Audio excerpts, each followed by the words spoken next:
小孩感冒后啊，白天咳，晚上咳，如果出现这2种声音，一定要警惕发展成支气管炎甚至是肺炎。如果孩子是这种频率的咳嗽声，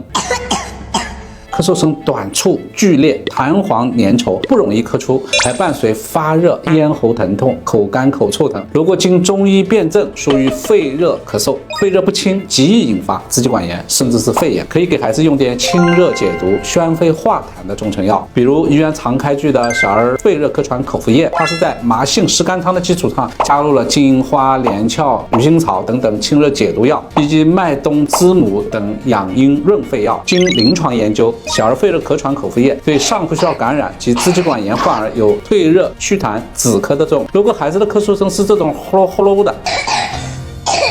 痰音比较重，咳嗽比较平缓，说明炎症已经蔓延到了孩子的下呼吸道，可能引起了小儿支气管炎或者肺炎，一定要及时就医，遵医嘱用药。除了合理的用药呢，如果孩子夜间咳嗽反复睡不安稳，可以让孩子侧卧或垫高头部，帮助舒缓咳嗽。让孩子多喝水，保持室内湿度在40%到60%，也有利于缓解鼻塞和咳嗽。平时多注意个人卫生，避免交叉感染。你记住了吗？快转发给家庭群。